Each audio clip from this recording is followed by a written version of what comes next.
All right, good morning. I'm David. I'm standing over here this time, shaking things up.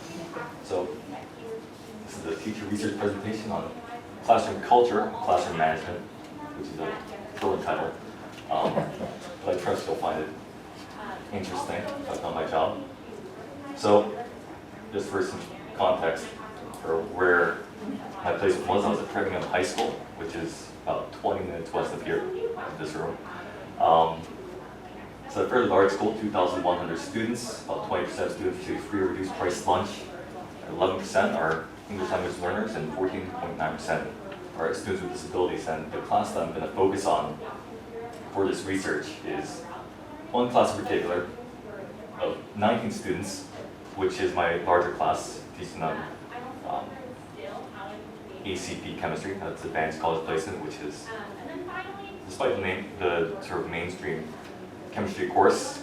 It includes sophomores, juniors, and seniors, so it's a wide range of students who find themselves having to take chemistry throughout their life. So my topic is classroom management, and I've had the great privilege of speaking to and working with a wide range of teachers and professors and peers, and I still haven't met anyone who went into teaching because they had this great passion for managing a classroom. So it's a peculiar topic to choose to do your research on.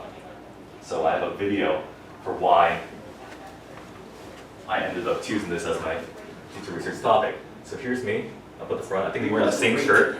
That one in there is already down. I'm happily sort of lecturing at them. And I say at them because you will notice, I know so these two are having a conversation of their own. These two are having a conversation, I believe, about shoelaces. He just woke up in the back there. And most importantly, I have not noticed any of this. It's all happening both under my nose and over my head. So this was actually an observed lesson by my field instructor. So my mentor teacher, my field instructor, brought this to my attention later of all these things happening in my classroom, sort of outside of my attention.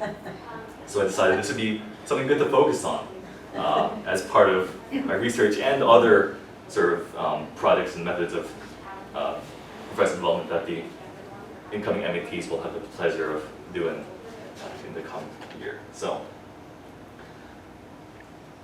I'll skip sort of the numerous iterations of the research attempt itself and skip straight to the end. The ultimate question that I tried to answer is, I did try a number of strategies to address this sort of attention and talking issue. And the final question I ended up trying to answer is, why did these strategies function and fail in the ways that they did? So if they worked, why did they work? Why did they work for as long as they did? Why did they stop working? Because a number of them did follow that pattern. And my proposal is that these strategies rely on assumptions about classroom culture. And when they work because the assumptions they made were valid, they were consistent with what we saw happening in the classroom.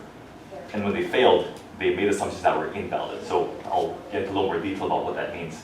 First of all, that term classroom culture, I'm always talking as sort of vague and out there, so I try to make it a little more concrete. So one, what do students find important? There's a saying that comes up sometimes, pick 2 of 3, sleep, friends, and school. So that's that idea. What do students choose out of those 3? Do they value school? Do they value their friends? Do they value sleep? And how do students see themselves in the class? The identity. Is this the good class that always does their homework on time and does well on tests? Is this an honors class, or is this a chatty class, or are they quiet and reserved? So how do they see themselves? Because that identity can reinforce their behavior. And how do they interact with other people? So how do they interact with other students? How do they interact with the teacher? What are the accepted modes of expressing, for example, if they have a complaint or an issue, do they express that?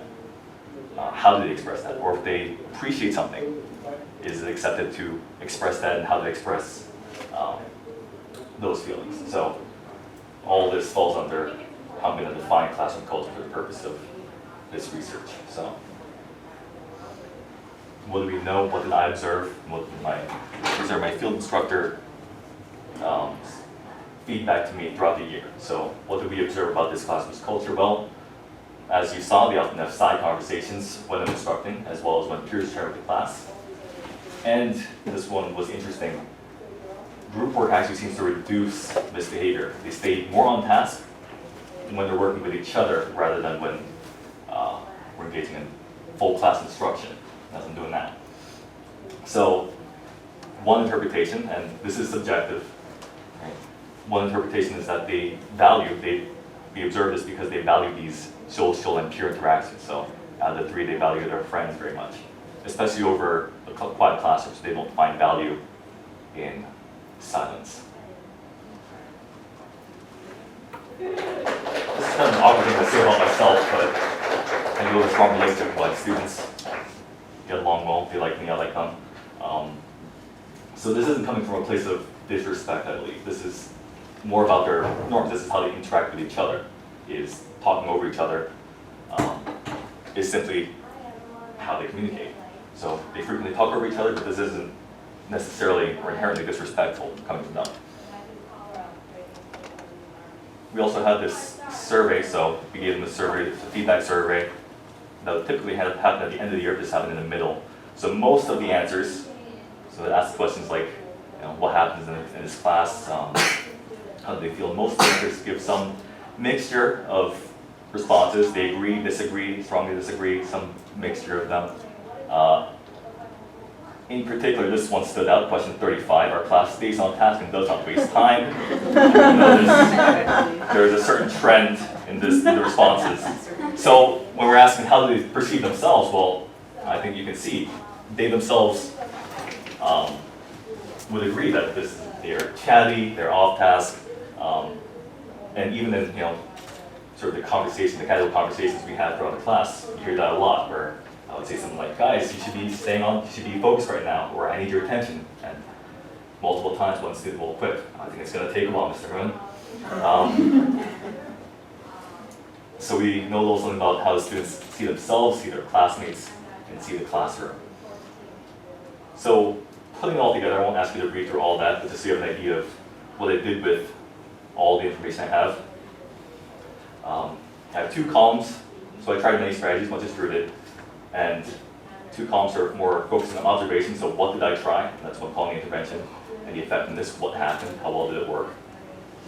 Mechanism of action, so why did we expect this strategy to work in the first place? What's the idea behind it? And you can come up with many reasons why you'd expect any particular strategy to work.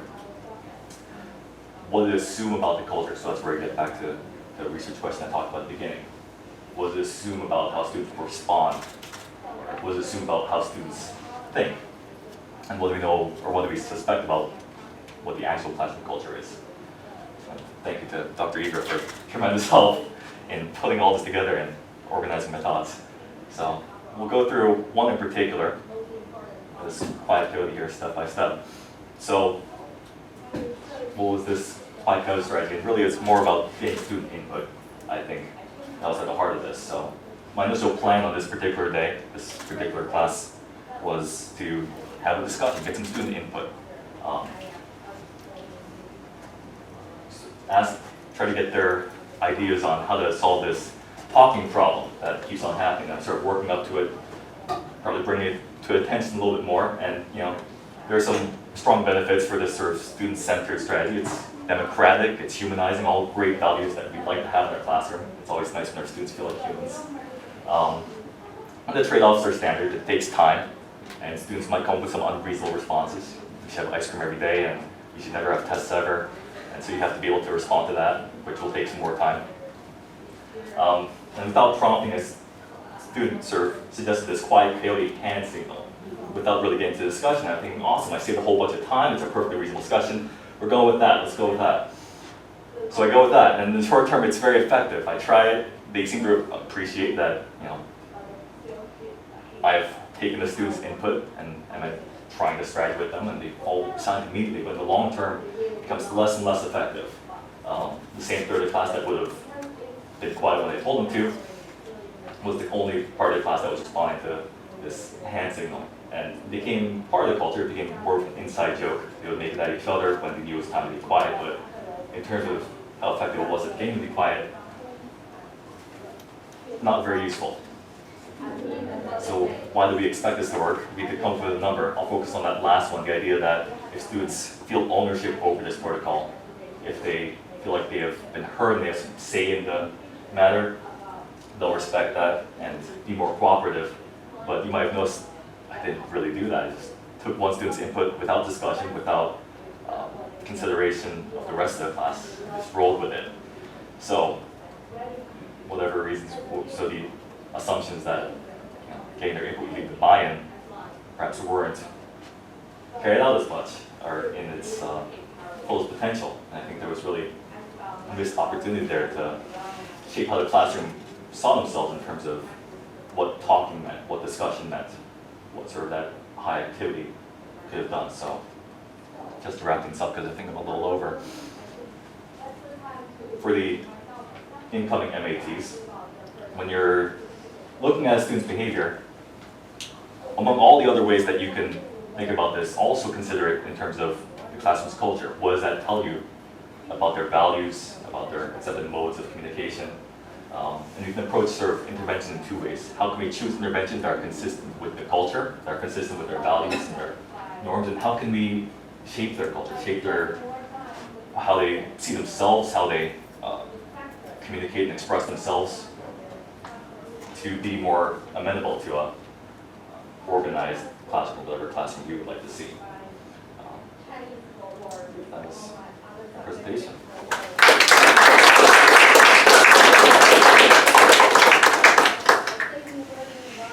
Yes. Was your class always taught in the same time block, and did the time of day have any effect on? Yes, this is actually very interesting. This could have been a research topic in of itself. So my morning class, so in Framingham, classes often fall either in the morning or the afternoon because they have I believe a work-study program, so some students have to be in a certain time of day. So in the morning, that class was dead silent. I could not get a rise out of them on any day. And in the afternoon, this is class that you saw here. Coming in after lunch, they were always chatting with their friends or falling asleep or something. Very talkative, very chatty. So that is something that was a factor, I think, at the time of day.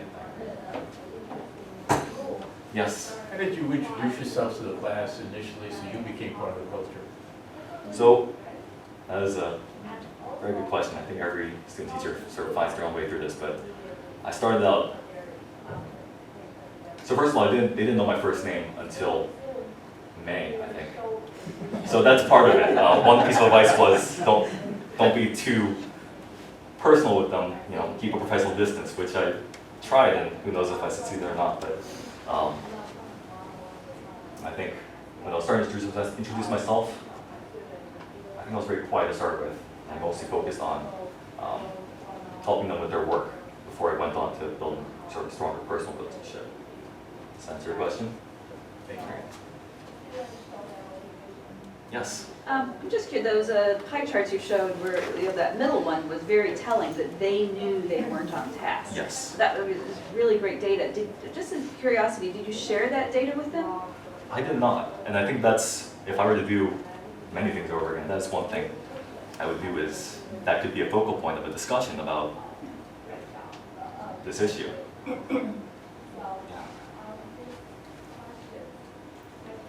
Yes. I know it can be challenging walking in or taking over, mid-year when there are already these patterns in place and Yes. these cultures. So I'm wondering, when you have your own class and you're starting fresh on day one, with these students, do you have any thoughts about how you will take what you've learned and begin with them to sort of create the kind of culture and promote the management that you would like? Absolutely. I think it's one of the peculiar ironies. You don't appreciate how important those first few days are until the last few days.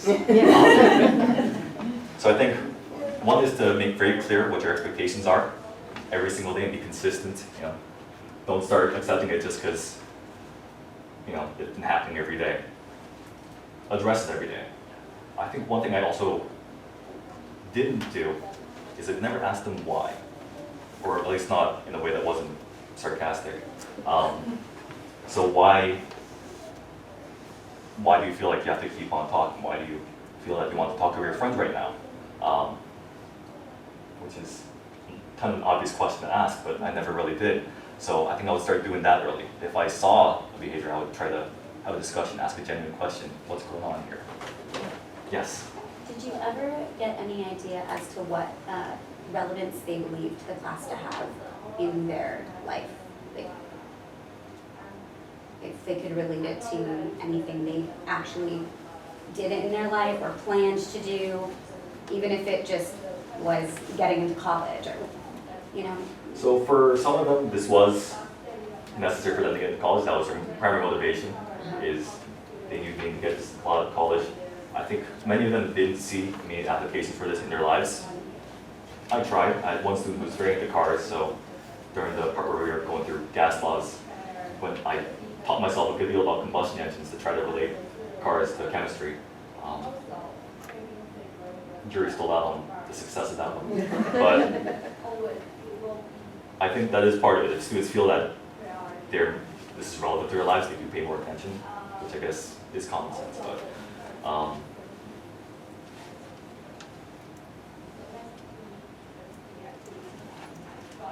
sorry, does that answer your question? Yeah, I was wondering, did you ask explicitly or I see. did you learn this? Like, you knew that one particular student was interested in cars? Just because it came up at some point, or? No, I guess I didn't ask them explicitly. It did come up, so as I think part of being a teacher, you develop sort of relationships and discussions, casual and formal. So that was how I learned about, for example, the students' love of cars. Yeah. So I think more structured, formal discussions, that is a strategy to consider, yeah. How are we on time, guys? Good. I'm wondering about your sign, the quiet coyote sign. Yeah, I was not super familiar with this either. But apparently it's something more common in elementary school, so I think they would appreciate Well, it. what it reminded me of is one of my parental duties was as a pack master for 120 Cub Scouts. And you can imagine what a room full of 120 little boys is like. It was actually a wheat loaf, yeah. It's a stunning din. Yes. And there, you'd raise your sign, your silent sign, and simply no one would ever say, no one would speak another word until everyone was actually quiet, which sometimes took a while. But so it's interesting when I look at that group of high school students you're working with, that I was amused by the fact that they were doing it to each other Yes. and having fun with it, but it's kind of hard to imagine them sticking with observing that sign because they're kind of anti-authoritarian by nature Yeah. and so forth. But do you have any more thoughts about how you can constructively communicate with a classroom that's just buzzing and out of control? Because I know classrooms today are a lot different than when I went to school. Yeah. So it's definitely not an easy question. How do you get a whole class's attention when they're all doing their own thing, busy and focused on whatever they're going to be attending to? I don't know the answer to that. I think discussing that with the students, what they can respond to, I think would be a good start. So I try to sign signal, but perhaps Right. something more audible. If they find themselves turned away from me a lot, maybe that would be more effective. Did you ever turn it back to class and say, well, listen, what would you do if you're in my shoes? We can't live with all this talking.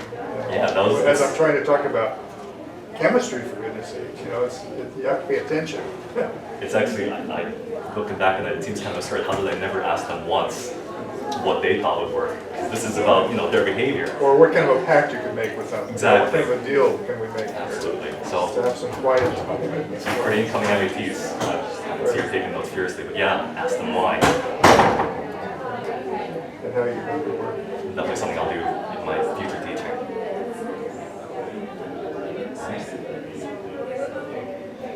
I think we'll turn it over to. Yes.